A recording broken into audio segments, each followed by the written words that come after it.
ஒரு 57 பேர் குரூப் கைலாய யாத்திரைக்காக தமிழ்நாட்டுல இருந்து பல இடங்கள்ல இருந்து கேதர் பண்ணி அவங்கள அழைச்சிட்டு போனோம். நேற்று நைட்டு கூட நான் அவர்கிட்ட பேசினேன். நல்லா இருக்கா, எல்லாம் குரூப் நல்லா போயிட்டு இருக்கு அப்படின்னு சொன்னாரு. நீ காலையில 8 மணிக்கு வந்து சாப்பிட்டு அந்த ஏரியா மட்டும் கிளம்புறப்போ அதுல 3 பஸ்ஸுக்கு போனதுல ஒரு பஸ்ல ரகுன்னு ஒருத்தர், 2வது பஸ்ல பையன், 3வது பஸ்ல வந்து வெங்கட்ராமன் மயிலாடுதுறையில இருக்கிற பையன், 3 பேர் ஒரு வண்டிக்கு சீப்பா போட்டு அனுப்பியிருந்தாங்க. அதுல வந்து ரகுங்கிறவர் தான் போன் பண்ணாரு. இது மாதிரி ஒரு வெடி விபத்து ஏற்பட்டது, அதுல வந்து அதிர்வு ஏற்பட்டுச்சு, அதுல இருந்து நாங்க தப்பிச்சு ஒரு வண்டியை தான் நாங்க டிரைவர் வந்து காப்பாற்றி வெளில கொண்டு போனோம். அடுத்த வண்டி நாங்க திரும்பி பார்க்கும்போது அது பள்ளத்துல உருண்டது பார்த்தோம். இதுல இறங்கி பார்க்க முடியுமா, நம்ம இறங்கி பார்க்கறதுக்கு அலோவ் பண்ணல. எனக்கு அங்க இருந்தா நம்ம மாட்டிக்குவோம், நீங்க நேரம் நாங்க மேல போயிடுறோம் அப்படின்னு சொல்லி மேல அழைச்சிட்டு போயிட்டான் டிரைவன். அவன் மேல கொண்டு போய் தங்க வச்சதுக்கு அப்புறம் இங்க என்ன நடந்த சம்பவம் தெரியல. அப்புறம் பர்மிஷன் வாங்கிட்டு மிலிட்டரிக்காரங்க சொன்ன விதத்தை வச்சுக்கிட்டு தேடிட்டு இருக்காங்க. ஒரு பஸ் கவுந்துருச்சு, தேடிட்டு இருக்காங்க. இதுதான் நடந்திருக்கு. மிலிட்டரி ராணுவம் தெரியப்படுத்தியாச்சு. ஏன்னா பெரிய விபத்து அது. அதுல வந்து எவ்வளவு பேர் வருவாங்கங்கிறது தெரியல.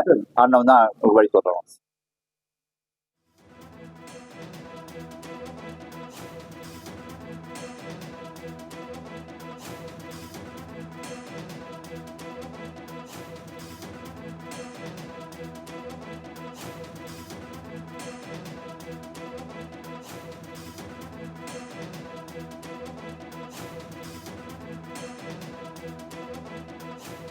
நாட்டின் பல்வேறு பகுதியிலிருந்து கும்பகோணத்திலிருந்து நேபாளத்திற்கு சுற்றுலா சென்ற தமிழர்கள் 37 பேர் நிலை என்ன என்பது ஒரு பெரிய கேள்விக்குறியாக மாறியுள்ளது. அங்கு ஏற்பட்ட காட்டாற்று வெள்ளத்தில் அவர்கள் சிக்கியிருக்கும் நிலையில் தேடும் பணிகள் தீவிரமாக நடைபெற்று வருகின்றன.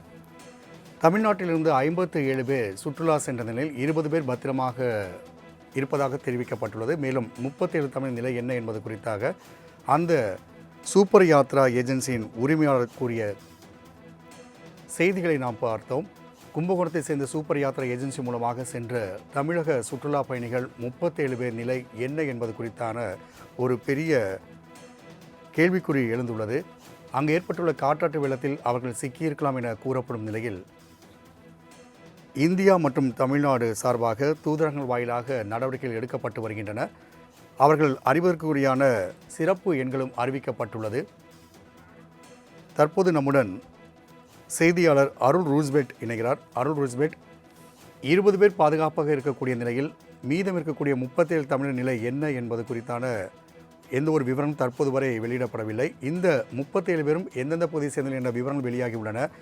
அவர்கள் குறித்தான அந்த 20 பேரும் கேட்கும் பொழுது அவர்கள் என்ன சொல்கிறார்கள்? விவரங்களை பதிவிடலாம். வணக்கம், நான் குமார். அதாவது நேபாளத்து ரவுசா மாவட்டத்தில் கனமழை காரணமாக ஏற்பட்ட திடீர் வெள்ளப்பெருக்கு மற்றும் நிலச்சரிவு சிக்கிய தமிழ்நாட்டைச் சேர்ந்த சுமார் 57 சுற்றுலா பயணிகள் மற்றும் யாத்திரை தவித்து வருகின்றார்கள். நேபாள நாட்டில் ரவுசா மாவட்டத்தில் கடந்த சில நாட்களாக இடைவிடாக பெய்து வரும் கனமழை காரணமாக பல்வேறு இடங்களில் திடீர் வெள்ளப்பெருக்கு நிலச்சரிவு ஏற்பட்டு வருகிறது.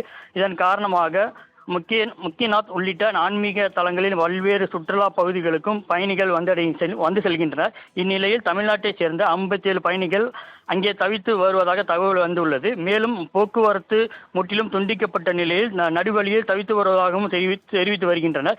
மீட்பு பணியில் விரைவுபடுத்தவும் அவர்களுக்கு தேவையான உணவு மற்றும் மருத்துவ வசதிகளும் உறுதி செய்யவும் இந்திய வெளியுறவு அமைச்சருக்கு தமிழ்நாட்டில் அரசு தொடர்ந்து பேச்சுவார்த்தை என்பது நடத்தி வருகிறது. தற்போது நேபாளத்துக்கு அழைத்து செல்லப்பட்ட 57 பயணிகளும் கும்பகோணம் சூப்பர் யாத்திரை ஏஜென்சி மூலமாக அழைத்து செல்லப்பட்ட என்பது தெரிய வந்துள்ளது. இதில் திருச்சி, சென்னை, சிதம்பரம், மயிலாடுதுறை, திருவாரூர், பாண்டிச்சேரி, கும்பகோணம், தஞ்சாவூர், ஓசூர், திருவண்ணாமலை, கிருஷ்ணகிரி, தருமபுரி பகுதியை சேர்ந்தவர் ஆவார்.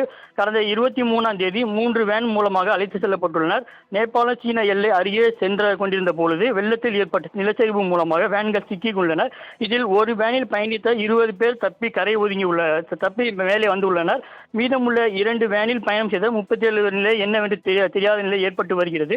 தற்போது சுற்றுலா பயணிகள் அனைவரும் அந்த ஏஜென்சி வந்து அவர்களுடைய விவரம் பற்றி கேட்டு வருகின்றனர்.